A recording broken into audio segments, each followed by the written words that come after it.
Hi guys, welcome to this session in Power BI. In this module, I want to show you how you can create a simple measure. So I'm on the Home tab and this is where I'm going to click New Measure, and then what that will do is open up the formula bar at the top here where you can write your measure. Now I'm going to call this one Total Revenue, and then you do equals, and then I'm just going to use the sum function as you would in Excel. So sum, open bracket, and then you have to refer to the field with the table name. So I want the revenue column, which is this one, and then you do need to close the bracket like so, and then I'm going to tick that, and then nothing appears to happen on the screen, but your measure sits over in the list with your other columns, and it's in alphabetical order.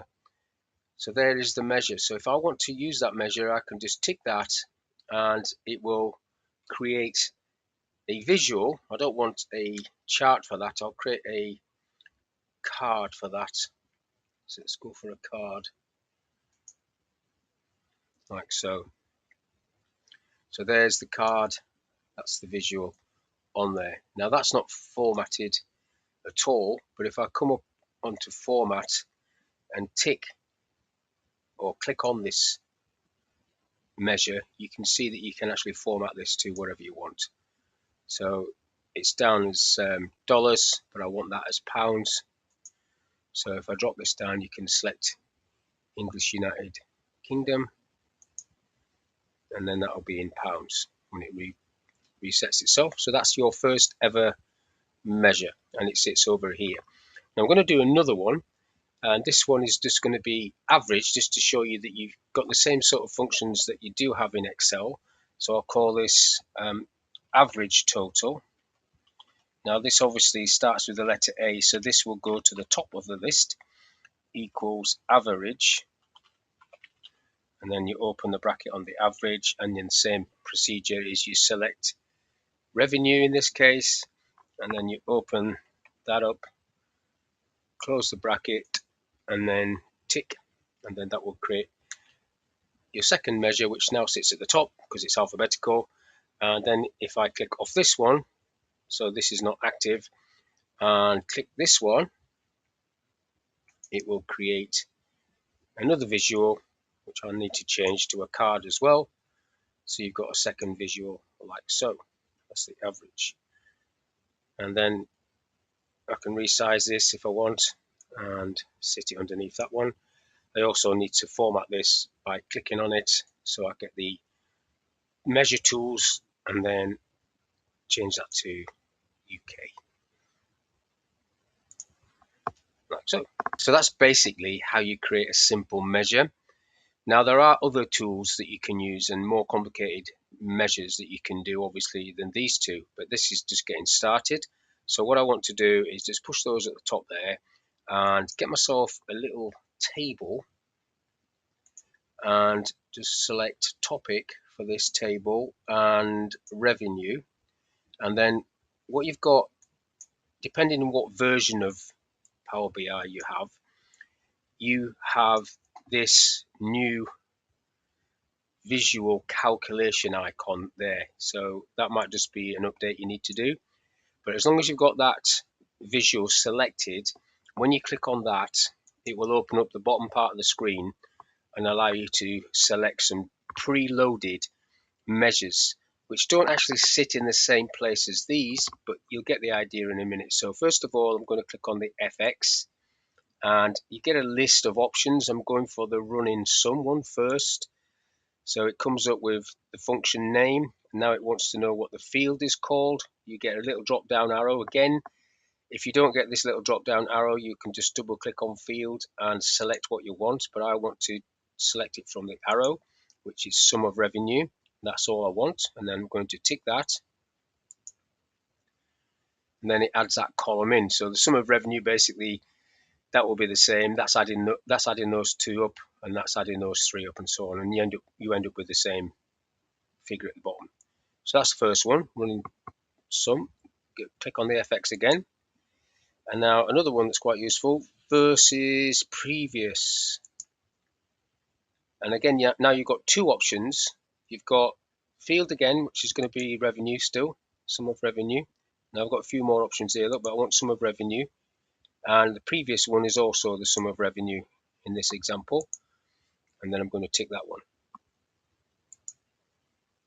So then you get the difference between the previous course. So this would be more relevant if these were dates, months, quarters, or whatever. Now these features are sitting over here, look. So they don't appear in this list. They just sit here.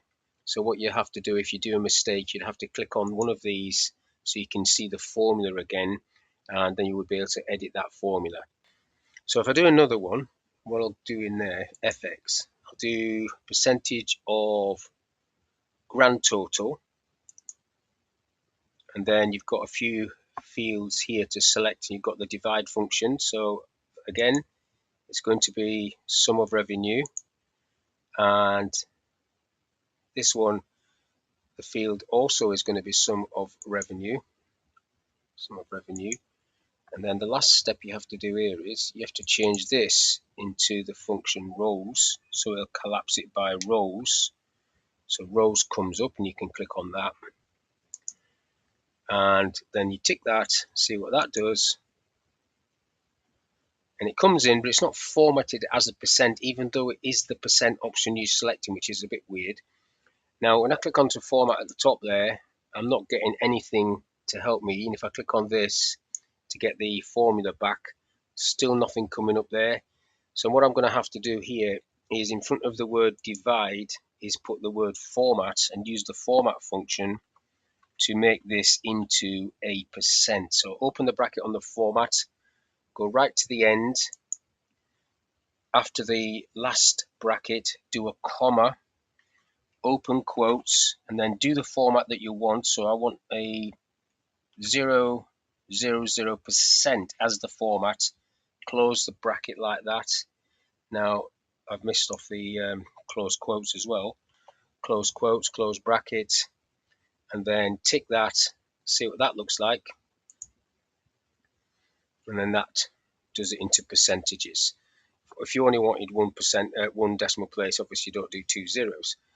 Now once you've finished with all of this, you can click back into your report page by clicking the back button, and then what you've just created becomes into your visual like that. So that's your visual calculation feature, which you've now used there. It's not grayed out when you've got nothing selected.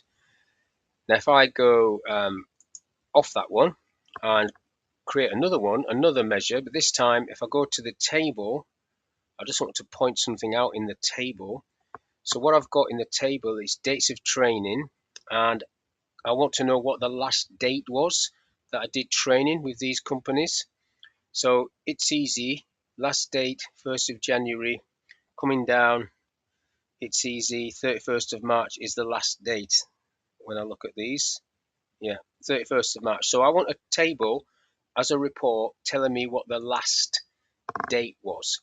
So that is a new measure, and I'm going to call this last when it comes up. So I'm going to call this last, and then the function is called last date, and then you open the bracket on last date, and then you need to type main, and it's going to be date of training, last date of training, and then I'm going to close the bracket. You don't need to worry about these different date durations that come up. I'm going to tick that, it's called last, and then I want to use that in a table, so I'll create a table, and then I want company, so tick company, and then I'm going to tick last, and then what I'm looking for there is the last date for It's Easy Training. If I just move that over a bit, if I come down there, find It's Easy 31st, but it's set as date time. I don't want that as date time, so if I click on last, so I get the measure tools part of the ribbon on, I can change that format to just a normal date, month, year, and then that will update that and get rid of all of those times, which is not relevant, like so. So that's the last function. Now another function I want to use is called calculate. What I want to do is calculate how many students have done an Excel course. So it's going to be a new measure, and calculate is the function name. So I'll click on new measure and I'll call this one Excel. So this is just going to be called Excel, and then equals calculate. So equals calculate, open the bracket on calculate. So what you need now is to count Excel. So count Excel, but before I do that, I need to count students. So I'm using the count function, open the bracket, type in main and selecting students. So I want students, closing the count.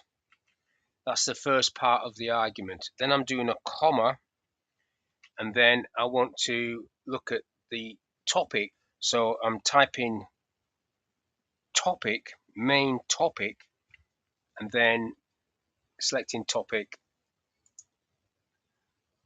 and then equals Excel inside quotes like that, and then close the bracket on the calculate function. If I tick that, let's see what comes up.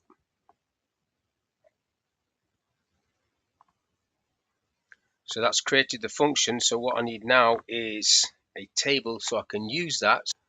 So I want to create a table, and I want location first of all, which will give me the cities and the counties, and then I want the measure Excel. If I tick that, you get the breakdown like so. So that is using the calculate function with the count function to get the result that I want. Now what we've got over here is we've got quite a few measures that are all scattered like a shotgun throughout this list of columns. What I want to do now is tidy this up a little bit. Even though they are alphabetical, it's still quite hard to find these measures. So what I want to do is create a table where I can put all these measures so they're all in one place. So to do that, you need to go onto this view, like the relationship view, and then when you click on the measures, so if I click on average first off, it basically tells you what the table is. Now I haven't got a second table yet, but if I go up to the ribbon and create a table by typing this one, there are other options to create a table, but I'm going to use this one. It just creates a table, and then you can allocate things to that table. Now it's got table at the bottom there. I'm just going to call this KPI. So that's going to be the table name, and then load it. It's just got one column, but it will appear here, and it will also appear over on your main list. So once it appears here, you can then start allocating your measures. So I'm still on average, saying main, but I can now allocate it to the KPI table, and then that will just move that up to the KPI table. And I also want the Excel one to move up there, KPI, and then last also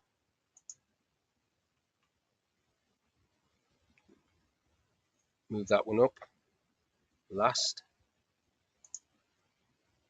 KPI, and then the other one was total revenue at the bottom, move that one up to KPI as well. So all the four measures that I've done are now going to be in the KPI table at the top there. This column here is the blank column that it is created, and you can click on hide that, so it hides it. You don't really need to see that in your report view. So if I go back to the report view, all of that should have tidied up, and it's hidden that column, look, and I can collapse that out of the way, and I can open it up as I can with everything. So it sits alphabetically in this list, but now there's no measures in your main column area. So that's all I want to talk about in this little video. how you can create some simple measures, how you can create the new visual calculation measures, how you can create your own little KPI table and move all your measures into that table so they're all in one place. So hopefully this information is of use. Thank you for your time, and I'll catch you on the next one.